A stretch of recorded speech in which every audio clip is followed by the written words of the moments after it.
السلام علیکم دوستوں. زندگی جینے کے دو طریقے ہیں. پہلا جو بیس کرتا ہے مٹیریلز پہ.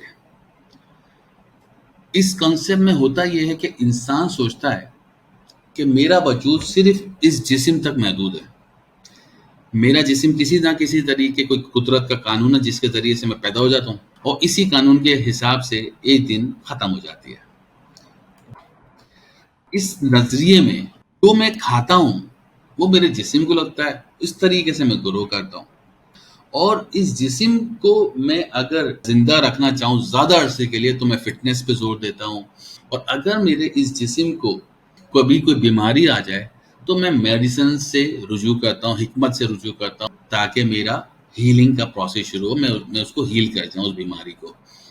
اس کنسیپٹ کے تحت میں سوسائٹی میں جس طریقے سے میجرڈ ہوں گا اس کا جو پیرامیٹر ہے وہ ورتھ ہے. اور ورتھ ہوتی کیا ہے؟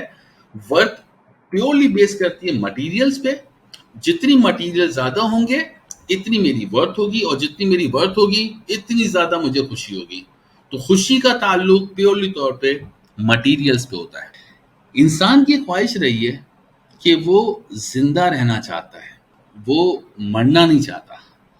اس کے لیے اس نے سوچا کہ میرے بعد میری نام جو ہے میرا بچے کے ذریعے سے زندہ رہے گا.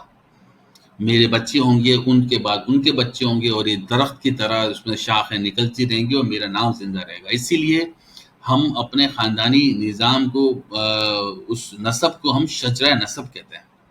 چونکہ میں ایک سوشل اینیمل ہوں, میں اکیلا نہیں رہتا, تو سوسائٹی کے لیے میں کچھ ایتھکس اور کچھ لاز بناؤں گا.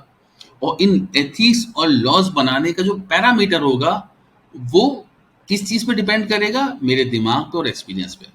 چونکہ میں ایک سوسائٹی میں رہتا ہوں تو مجھے اپنی اس سوسائٹی کا بھی ڈیفینس کرنا ہے.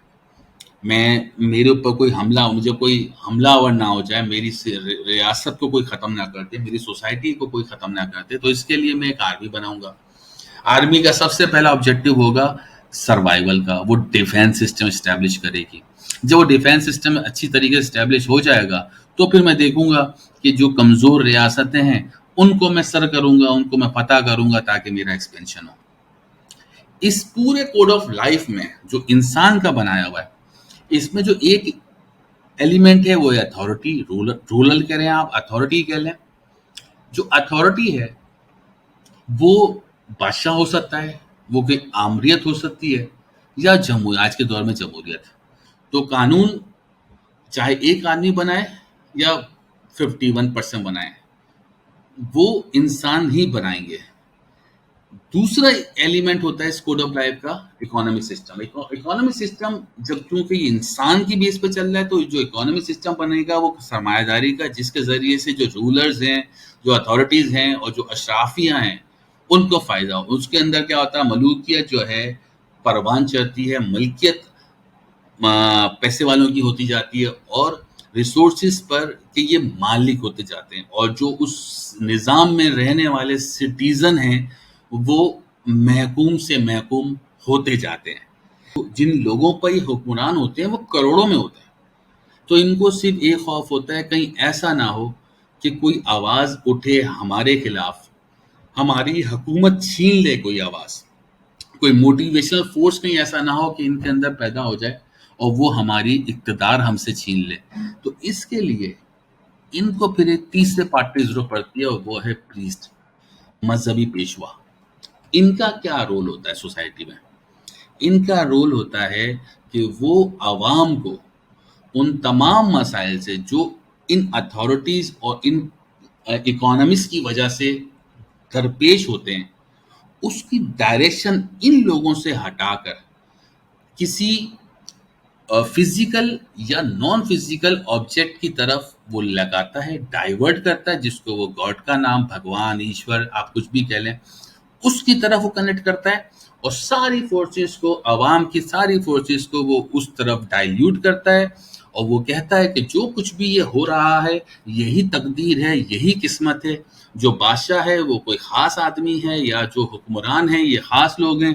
جو بھی ہمیں سزا مل رہی ہے وہ ہمارے گناہوں کی سزا ہے اور ہمیں اس کا حل صرف پرستش سے مل سکتا ہے. ہمیں اس گاڈ کی پرستش کرنی ہوگی، ہمیں اس گاڈ کے آگے سجدے ٹیکنے ہوں گے، دعائیں کرنی ہوں گی، منتیں مانگنی ہوں گی، تاکہ وہ ہمیں اس عذاب سے نکالے۔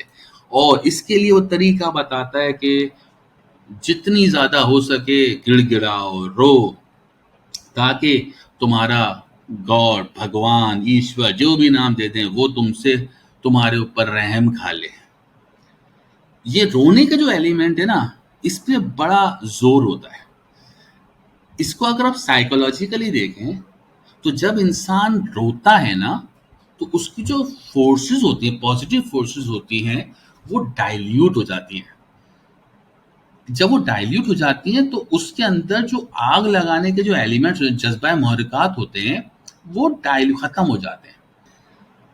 اس چیز کو اللہ تعالیٰ قرآن شریف میں بڑے اچھے انداز سے ہائی لائٹ کرتا ہے، جس میں رولر اور یہ اتھارٹی کہہ لیں فرعون ہے، اکانومی سسٹم کے کرتا دھرتا جو ہے وہ قارون ہے، اور جو مذہب، یہ دونوں چیزیں پوری نہیں ہو سکتی جب تک مذہبی پیشوا حامان نہ آئے۔